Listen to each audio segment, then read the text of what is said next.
over the last few months, I have found that I've had a string of clients that have had similarities in what they're coming with. It's always gone like that, to be honest. It's almost like we're just such products of our environments, of our political story, of our environmental journey, of the communities that we live in. And we share such similarities. And the recent flow of similarities has been around parenting. And the question that keeps coming up again and again is, what does it mean to be a conscious parent and to be parenting consciously? Whew, it's a big subject. It's a beautiful subject. It's actually one of the subjects that, because it's so alive for me as a parent of young children, it's something I am learning and evolving and being challenged in daily. And so I speak from not only the professional but also the personal. In fact, with this subject, I talk more with the personal, because professionally, my training and my experience over the years really comes from a place of conditioning, of the people that set up the training, of created the courses, of the accreditations that we needed to get in order to be qualified in something. They all are quite limited, really, compared to life experience. And so for me, I feel hugely qualified on one hand with my life experience, maybe underqualified on the other hand, because we're all learning as we grow, all of us. So I come to this conversation with a little bit of nervousness inside of me. It's quite a vulnerability, isn't it, to talk about parenting? You know, how one does it isn't how another will, and what one parent agrees to won't be what another does.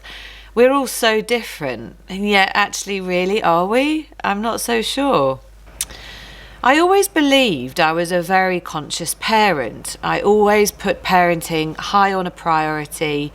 I gave a lot of time, thought, heart to my parenting role. From falling pregnant to the reading and the research and the inquiry of the best way to be pregnant, the healthiest things for the baby, conscious thinking, classical music, lots of lovely dancing and bathing and all sorts, eating the right things, and then they're born, and making sure they had a lot of nature and play in mud and lots of bacteria all around them. I was one of those kind of earthy mums, and integrating them with people from very young, so they really felt safe with other caregivers, and they would easily communicate and be free with other adults. I was very much about making sure that they knew that they came first.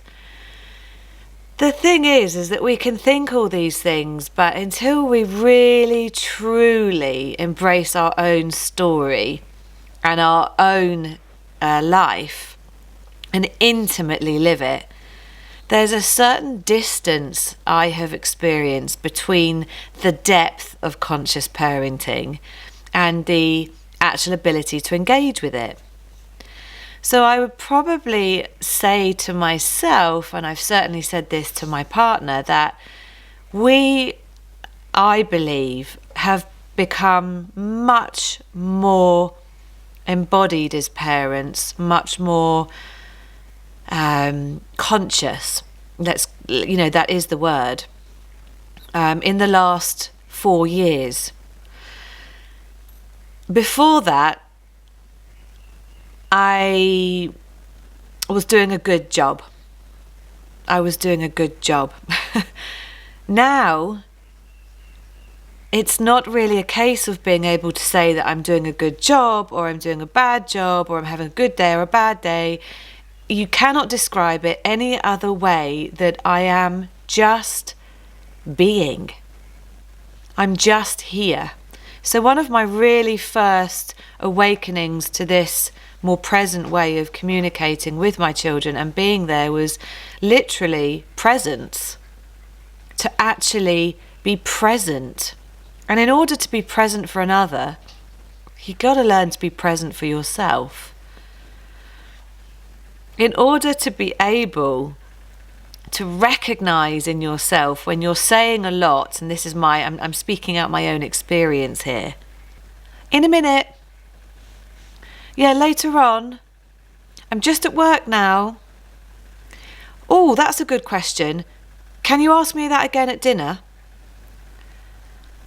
Oh, not now. I don't have the capacity.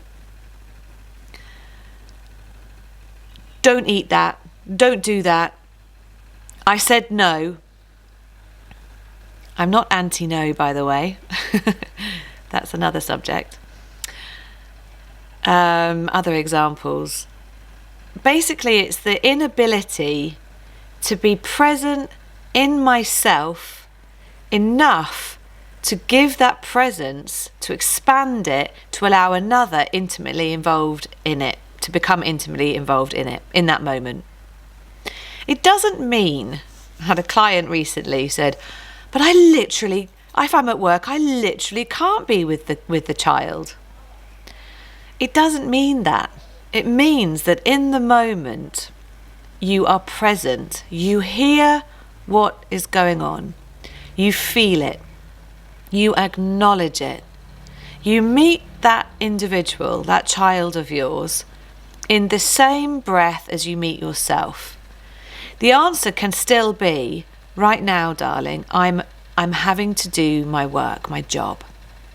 But this is important, and I've noted your inquiry, your question, and I want to come back on this really properly. And so at 5 o'clock when I finish, the first thing I'm going to do is come and find you. And if you still want to have that conversation, then I will be up for it. I'm giving a rough off the top of my head example. But it's being able to be present, to acknowledge what's going on. And sometimes, most of the time, what our child is inquiring about, asking, needing, doing is secondary to something else. They want celebrating. They don't feel embodied. They feel a bit disconnected. They don't feel listened to. They're hungry. They're tired. They are reflecting your behaviour. This is a big one. Our children literally mirror us as parents and adults and people they live in community with. They mirror what is going on around them, spiritually, emotionally, physically. They are our best gifts to learn about ourselves. So being present allows you to look in the mirror and ask, what is going on for me that I see as a mirror in my child? What is going on in and around me, energetically, spiritually, emotionally, physically, that my child is manifesting in their life? This inquiry is deeply intimate, is raw, and you need time.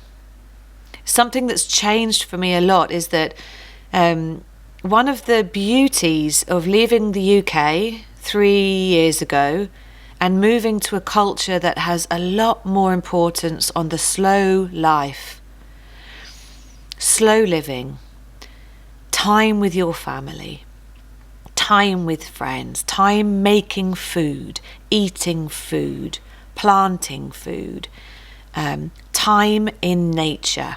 This is very much a cultural value, a norm in the area that I live. And this gifted me such an awakening into what it actually looks like when you have time.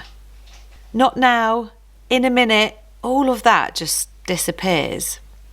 And if it doesn't disappear in a culture like that, hell, you know that you have avoidance issues, that you are not in your body, that you have something going on that is unable to connect to yourself intimately, and there's no way you're going to be able to offer that to someone else. I have found over the years it's a great indication what's going on for me. If I can't experience my child as an extension of myself, it's uncomfortable. I don't want to be around them. Their noise is noisy. Their mess is triggering. Their desires and needs and hopes are an intrusion. These are all invitations to myself. It is rarely their stuff that they're working through. They are normally, most of the time, working out my stuff, my partner's stuff, or the people around them that they spend a lot of time with and influenced by.